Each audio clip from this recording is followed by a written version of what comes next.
Après Angaradebou et Kakikoka, deux villages de l'arrondissement de Bétérou, le déploiement du réseau hydraulique de nouvelle génération se poursuit dans la commune de Tchaourou.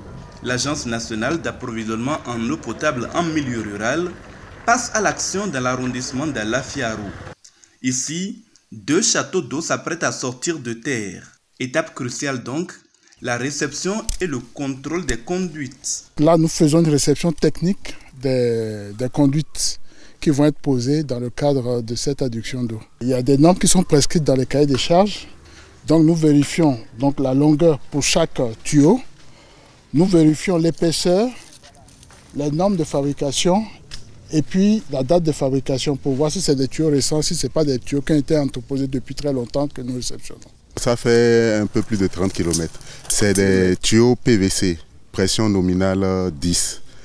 Et les diamètres varient de 75 à 160. On fait un calcul pour pouvoir définir quel diamètre de tuyau on doit mettre à chaque niveau pour que la population ait l'eau, peu importe l'endroit où il se retrouve. En tant que mission de contrôle, nous sommes chargés de vérifier l'épaisseur des conduites, voir si c'est conforme aux prescriptions techniques, voir si la longueur donnée respecte les normes, voir également si les inscriptions qui sont dans les cahiers des charges de l'entreprise sont respectées pour la fabrication des PVC. Nous avons remarqué que l'entreprise, les tuyaux fournis respectent aux normes et qu'il n'y a pas de souci. 30 km de conduite sont ainsi réceptionnés. Une partie devra raccorder les deux châteaux d'eau aux 4 stations de pompage en cours de réalisation. Ce sont elles qui alimenteront les 2 châteaux d'eau en eau potable avant que celle-ci ne soit redistribuée aux populations. La perspective de voir ces travaux s'achever à court terme et l'eau jaillir dans les 4 villages que sont Alafiarou, Agbassa, Koda et Koko réjouit bien évidemment les élus locaux. Nous n'avions pas de l'eau.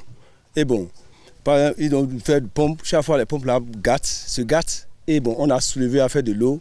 On a amené ça jusqu'à la mairie jusqu'au présidentiel. Il me semble qu'ils ils ont regardé pour nous chercher de l'eau là. Ça, c'est une joie pour le village de Koda.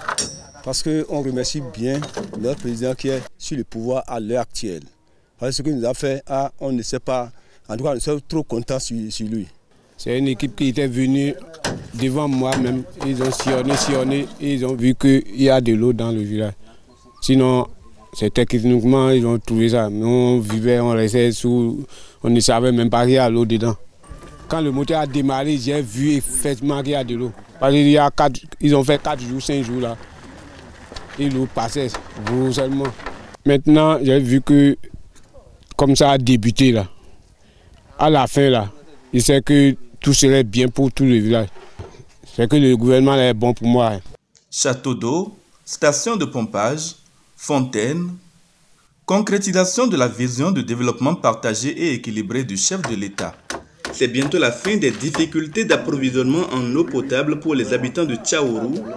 Une véritable révolution hydraulique qui permettra à terme à chaque citoyen qui le désire de disposer de l'eau potable à domicile dans un environnement considéré comme quasi aride il y a encore peu de temps.